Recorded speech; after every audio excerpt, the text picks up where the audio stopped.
Podcast Ramadan. Assalamualaikum warahmatullahi wabarakatuh. Bismillah walhamdulillah wala haula wala quwata illa billah. Allahumma salli wa sallim ala sayyidina Muhammad wa ala alihi wa sahbihi wa mawala. Sama saya Adi Susianto di Stand TV dalam program yang spesial yaitu Podcast Ramadan. Pada kali ini kita akan membahas tentang tema yang sangat luar biasa, yaitu tentang semua berhak menikmati pendidikan tanpa terkecuali anak pelosok. Nah, ini sangat menarik sekali karena pendidikan atau menuntut ilmu itu merupakan kewajiban khususnya juga pada kaum muslimin dan muslimat, sebagaimana Rasulullah Muhammad SAW bersabda, "Thalabul faridatun ala kulli muslimin." Diwajibkan menuntut ilmu bagi kaum muslimin, tentunya kaum muslimin juga kaum muslimat. Dalam Undang-Undang Dasar juga disebutkan pasal 28 bahwa hak asasi manusia ialah hak untuk hidup, hak untuk berkeluarga, hak untuk berkomunikasi, hingga hak untuk mendapatkan pendidikan. Jadi tidak ada perbedaan pendidikan di kota maupun di desa, bahkan di pedalaman. Akan tetapi data yang ditemukan dan diungkapkan oleh UNICEF tahun 2019 bahwa ada 4,1 juta anak usia 7 sampai 18 tahun tidak mendapatkan hak pendidikan tersebut. Nah, ini ketimpangan yang sangat luar biasa dan perlu kita bahas di podcast spesial Ramadan ini. Oleh karena itu, pada kesempatan yang sama ini saya menghadirkan narasumber yang sangat luar biasa sekali, yaitu Kiai Agung Wijaksono. Beliau merupakan dosen prodi Pendidikan Guru Madrasah Ibtidaiyah Sekolah Tinggi Agama Islam Huda, dan juga diamanatkan oleh Allah menjadi pengasuh di Pondok Pesantren Al-Fatih Asy-Syafi'i di Dusun Kerungkungan. Oleh karena itu kita sapa terlebih dahulu narasumber kali ini. Assalamualaikum Ustaz. Waalaikumsalam warahmatullahi wabarakatuh. Gimana kabarnya? Alhamdulillah baik. Tetap puasa ya? Wah, tetap semangat. Tetap semangat puasa. Sebenarnya pertanyaannya saya yang salah. Kok tetap puasa? Biasanya tetap semangat. Tetap semangat. Seperti itu. Apalagi kita sudah di 10 kedua dalam bulan Ramadan, tentu kita semoga mendapatkan maghfirah dari Allah Subhanahu wa taala, dan kita tetap diberikan kesemangatan sampai di akhir bulan Ramadan ini. Amin. Sebagaimana yang saya tadi sebutkan, Ustaz sampaikan di awal bahwa memang pendidikan itu merupakan kewajiban sebagaimana sabda Rasulullah Muhammad SAW, dan itu tentunya sangat penting bagi kehidupan kita. Menurut pandangan Ustaz tentang pendidikan itu seperti apa? Pendidikan menurut saya bukan hanya tentang apa yang kita pelajari di sekolah, tapi ini pendidikan juga mencakup segala hal. Pendidikan ini juga sangat berpengaruh terhadap peradaban kita. Bagaimana majunya kita saat ini, mulai dari kita pertama kali manusia mengenal roda sehingga zaman modern seperti saat ini, tentu semua karena faktor pendidikan. Khususnya bagi kita umat muslim semenjak diutusnya Rasulullah, bagaimana, dan semua nabi pada hakikatnya adalah diutus untuk menyampaikan ilmu. Tuh. Jadi ini suatu bukan pilihan lagi bagi kita untuk menuntut ilmu atau tidak, memang sudah kewajiban, tuntutan itu. Sehingga bagaimana peradaban ini, karena kita nggak bisa memilih, kita seperti sebagaimana saya sampaikan tadi, kita tidak bisa menolak bahwa ilmu itu tidak penting. Bagaimanapun ilmu tetap penting. Karena itulah yang berpengaruh ke peradaban kita, bagaimana akhlak kita ke depannya, begitu. Bagaimana etika ke depannya, bahkan sebagaimana yang kita rasakan pada saat ini. Betul. Banyak hal-hal produk-produk dari ilmu, produk dari pendidikan yang kita rasakan. Kayak kita berdakwah saja kita sudah terfasilitasi dari hasil produk pendidikan. Betul. Jadi kita tidak boleh menafikan hal itu. Tidak bisa menafikan Iya. gitu. Bahkan Nabi Muhammad SAW juga bersabda ketika kita menginginkan kebahagiaan di dunia, Betul. fa'alaihi bil ilmi. Ketika di akhirat pun Fa'alaihi bil ilmi. apalagi kita Dan dua-duanya keduanya pasti menaruh kita dakwah. pengennya tidak hanya di dunia saja. Betul. Juga di akhirat itu pasti dengan ilmu. Jadi kita tidak bisa menghindari ilmu, itu memang sudah kewajiban bagi kita, itu adalah hal pokok bagi kita. Hal pokok. Demikian. Terus tanggapan Ustadz juga kalau jenengan melihat kondisi saat sekarang pendidikan sudah semakin maju gitu. Betul. Cuma ini ada data penting ini sebenarnya yang membuat kita harus muhasabah. Artinya kita harus juga berpikir keras seperti itu. Biar bagaimanapun kita kan memang memiliki kewajiban untuk menyebarkan juga, bukan cuma belajar juga, tapi juga menyebarkan itu. Ada temuan data dari UNICEF itu 4,1 juta anak di usia 7 sampai 18 yang tidak mendapatkan hak pendidikannya. Betul. Itu menurut pandangan sampean seperti apa? Nah, terima kasih atas waktunya. Nah, ini kita tidak perlu melihat Indonesia secara global. Secara global. Dulu, ya. Ini melihat bagaimana di daerah sekitar kita masih sangat banyak anak-anak tidak sekolah. Masih. Entah banyak faktor penyebabnya, apakah alasan tidak mampu, walaupun saat ini pendidikan sudah gratis untuk jenjang sekolah dasar hingga sekolah menengah atas, tetapi banyak faktor. Salah satunya apalagi kita berbicara di daerah pelosok, bisa itu akses jalan, bisa itu akses ketidakadaan orang tua, ini juga pengaruh. Sehingga kesenjangan sangat tinggi antara di kota dengan di desa, apalagi di daerah pelosok, di daerah pegunungan, ini sangat beda. Saya sendiri pernah mengajak anak-anak yang putus sekolah untuk ikut sekolah di lembaga saya. Anaknya semangat, ingin sekolah, anaknya semangat, tetapi tidak jadi sekolah dengan alasan mbahnya tidak punya teman.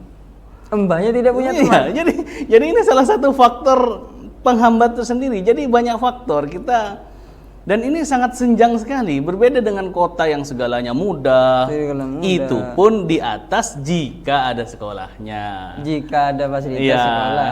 Bahkan banyak masih tempat yang belum ada sekolahnya.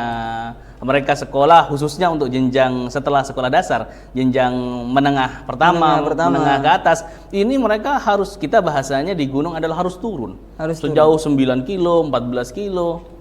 14 kilo tapi antara akses jalan di sana dengan anggaplah di daerah desa yang sudah hot mix seperti itu berbeda nggak ya? Sangat berbeda. Bahkan muncul begini, iya kalau punya ongkos bensin untuk turun, bagi yang tidak punya ongkos bensin. Nah, belum lagi dengan hal kewajiban yang lainnya. Iya betul, dengan alasan sedangkan mata pencarian mereka misalnya masih sawah tadah, artinya sawah yang menunggu air hujan. Ini kan menjadi permasalahan tersendiri yang harus kita pecahkan begitu.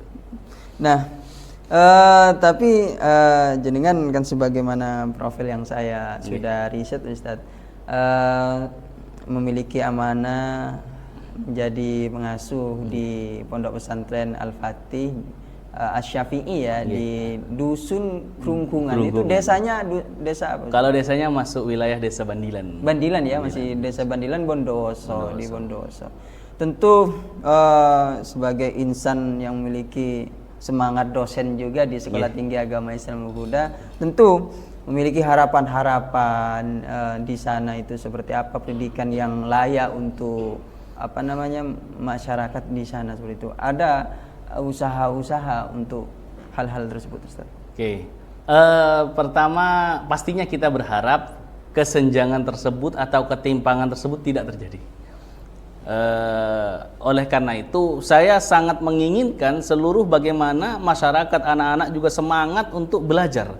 Akan tetapi muncul seperti tadi permasalahan yang tanda kutip akses yang jauh, akses yang sulit, segala macam, belum keterbatasan ekonomi, sehingga saya mempunyai ide. Ini tidak bisa kita mengajak masyarakat sekolah ke bawah. Gimana kalau sekolahnya bawa Sekolahnya ke atas? yang dia bawa, Sekolahnya bawa ke atas begitu. Jadi ya saat ini sehingga bisa mendapat pendidikan yang sama walaupun dengan segala keterbatasan dan kekurangannya pastinya.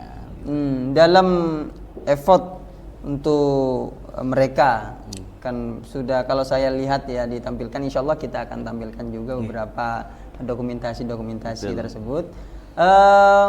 Di sana juga ini saya lihat Ustadz juga mengenalkan kepada mereka teknologi. Seperti apa itu Ustadz? Jadi saya mengenalkan kepada mereka yang mungkin masih sangat jarang untuk di wilayah saya, mereka komputer, laptop segala banyak. Jadi dengan segala keterbatasan biaya, akhirnya saya mempunyai ide begini.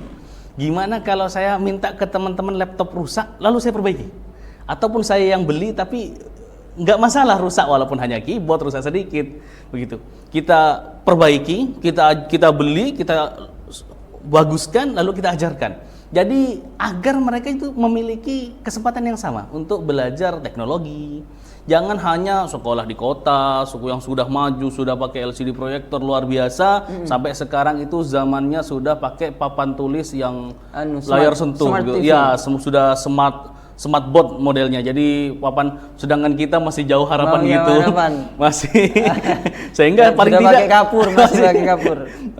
Jadi saya coba kenalkan komputer. Ayo, ini loh teknologi, kita bawa teknologinya ke atas, kita ajarkan ke mereka dengan harapan jika suatu saat mereka dewasa, mereka juga bisa mengejar ketertinggalan tersebut. Begitu. Itu ada nggak kendala-kendala dalam hal itu, Ustaz? Pasti. Ketika kita ingin mengajarkan internet, pastinya dalam hal internet, problemnya pertama adalah sinyal. Itu sudah pasti. Sinyal sulit. Gitu. Sinyal internet. Sinyal internet, jangankan untuk komputer yang butuh besar begitu. Artinya butuh byte besar, sedangkan untuk HP saja kita masih sangat sulit untuk sekedar WA. Tidak kayak ini, kayak burung itu kalau misal sangkar itu masih ditarik ke atas itu. Ya, tapi alhamdulillah untuk tahun ini sudah ada WiFi, jadi kita sudah ada WiFi yang nyampe ke rumah, sehingga itu sangat sebuah rasa syukur bagi kita sehingga bisa mengejarkan teknologi lebih semangat lagi. Bukan hanya siswanya, bahkan gurunya kita kenalkan kepada teknologi tersebut. Karena banyak hal yang dilupakan dari banyak sekolah. Salah satu meningkatkan kecerdasan siswa adalah harus meningkatkan kompetensi gurunya dulu. Kompetensi gurunya dulu sebagai pendidik. Gitu. Betul. Jadi kita fokus bagaimana siswa cerdas, siswa meningkat, gurunya nggak bisa. Biasa nggak bisa, makanya kita tingkatkan gurunya. Jadi gurunya dulu kita ajarkan, mereka bisa, baru siswanya. Baru siswanya. Tentu jenengan kan juga memiliki berhome base di ini dosen PGMI. Pastilah di PGMI itu kan mau mencetak guru di madrasah ibtidaiyah seperti itu kan. Tentu kan ada ketika mengajar di kampus. Ada nggak yang artinya dijadikan objek semisal untuk seperti inilah. Minimal kan sebagai cerita lah gitu teman-teman seperti ini. Jadi guru kan tidak kalau jadi guru dimanapun kan tidak akan pernah tahu kalau setelah kita lulus gitu ya kan. Jadi bisa saja di perkotaan yang sudah canggih, tinggal meneruskan karena di sini sudah berbasis IT misalnya. Tapi ada kalanya meskipun sudah diajari berbasis IT, mereka akan mengalami hal yang kondisinya diperjuangkan oleh Ustadz seperti itu. Betul. Ada nggak semisal menjelaskan hal itu kepada mahasiswa? Pasti. Ketika saya mengajar ke mahasiswa, mengisi di perkuliahan, pasti saya bawa kalian juga harus siap bagaimana menjadi guru, posisinya di tempat yang berbeda dengan segala keterbatasan fasilitas sarana prasarana. Bagaimana ketika ternyata kalian mendapat tugas di sekolah yang sudah sangat maju, itu sebuah ketimpangan yang sangat berbeda dan benar-benar harus beradaptasi. Itu sehingga di kampus pun saya sampaikan. Kebetulan saya juga pengalaman menjadi seorang guru di Sulawesi Selatan ya. Sehingga kondisinya berbeda dengan di Jawa bagaimanapun, walaupun kebetulan Bukan masalah Sulawesi Selatannya. Kebetulan saat itu tempatnya saya cukup agak pelosok begitu. Agak pelosok. Tapi bukan hanya di Sulawesi, ternyata di Jawa sebagaimana Ustadz tahu di Jawa ya juga masih banyak. Masih banyak. Yang demikian. Artinya mahasiswa juga harus siap. Itu juga bukan hanya ke mahasiswa, kepada guru di lembaga saya sampaikan, guru harus mampu untuk bagaimana mendidik dengan tepat. Bagaimana memetakan permasalahan, problem solving, jika anak tidak mampu membaca kenali, ini kenapa? Apakah ini disleksia, apakah ini disgrafia, banyak hal yang terabaikan oleh sekolah-sekolah umumnya harus bisa. Jadi sehingga rapat guru berasa kuliah. itu perkataan dari guru, sehingga rapat berasa kuliah. Berasa kuliah 4 SKS ini. Nah, seiring dengan berjalannya waktu, terus kemudian juga kurikulum sudah dari kurikulum tahun berapa sampai sekarang itu sudah kita kenal dengan K13, kurikulum merdeka. Kurikulum merdeka yang terbaru sekarang. Itu kan ada nggak semisal Ustadz menanggapinya seperti apa kalau semisal kondisinya seperti itu? Ini tentunya berbeda ketika saya mengisi di kampus, anak-anak mahasiswa harus demikian, kita sekarang kurikulum merdeka, atau sebelumnya kurikulum 13 kurtilas. Ketika saya di depan guru-guru lembaga saya, maka situasinya berbeda. Saya menyampaikan begini, fokus pada kompetensi siswa saja. Jangan terlalu bingung dengan namanya konsep-konsep pendidikan, metode pendidikan, walaupun penting kurikulum pendidikan. Apapun kurikulumnya, apapun metodenya, apapun teknisnya pembelajarannya, kalau gurunya tidak punya ruhul mudarris, jiwa guru nggak bisa. Sehebat apapun metode pembelajarannya, tidak ada rasa tanggung jawab dari gurunya, ya sekedar datang absen begitu. Artinya ruhul mudarris ini penting. Ada kan sebuah pepatah ini Ustadz, at-tariqatu ahammu minal madah. Jadi sebuah metode lebih penting daripada materinya. Wal mudarris ahammu minat tariqah. Tapi guru lebih penting lagi dari metodenya. Ternyata ada yang lebih penting dari guru, yaitu ruhul mudarris ahammu min mudarris nafsi. Artinya jiwa seorang guru lebih penting daripada gurunya itu sendiri. Bagaimana tanggung jawabnya ruhul mudarris ini, tanggung jawabnya sebagai guru. Paling tidak saat guru datang, siswa harus dapat pengetahuan. Tidak boleh sekedar absen di banyak-banyak lembaga yang banyak yang kurang bertanggung jawab ini. Nauzubillah. Semoga kita berharap di Indonesia tidak ada yang lembaga demikian. Gitu. Tapi ya memang kita harus mengakui lah. Betul. Kita harus mengakui jenengan juga alumni pondok pesantren dan di sini juga pesantren, bahkan jenengan juga diberikan amanat untuk menjadi pengasuh pesantren kayak gitu. Itu memang pendidikan pesantren kalau kita pikir-pikir ya kok begitu asik. Terus kemudian yang kedua memang kayak yang memang standarisasinya harusnya pendidikan seperti ini. Jadi memang sebagaimana yang disampaikan jenengan tadi itu terkait dengan penting materi lebih penting dari itu kan memang itu kan sudah kebiasaan di pesantren memang seperti itu Ustaz. Nah, dan yang itu banyak sekarang sudah dilupakan, bukan dilupakan. Bahkan tidak sedikit dengan beberapa setitik hitam yang digembar-gemborkan menjadi sesuatu yang mencemarkan. Sebenarnya itu sangat ironis sekali. Betul, sangat setuju saya. Sebenarnya pendidikan ini ada kalanya kalau bisa lebih sering-sering mengiblat kepada pendidikan pesantren yang luar biasa, di mana jiwa keikhlasannya yang luar biasa. Ingat keikhlasan itu sudah ketika sudah membahas keikhlasan itu ya sudah kita menang dari segalanya insyaallah. Kayak dari keikhlasan, dari kemampuan berdikari, kemampuan kemandirian dan segala macam. Wah, ini keilmuan. Jadi istilahnya saja sudah berbeda. Iya, ada yang barokah, ada yang bisyaro, ada yang itu ya kan. Betul. Jadi terkadang saya berpikir juga begini. Sesekali nasional ini harus melihat bagaimana sih pesantren. Apalagi waktu sudah membuktikan, sejarah sudah membuktikan keberhasilan pesantren dalam menghasilkan alumni-alumni yang memang kiprahnya bermanfaat di umat. Sehingga tidak boleh diabaikan karena pendidikan pesantren sudah ada jauh sebelum negara kita merdeka, kita semua tahu itu.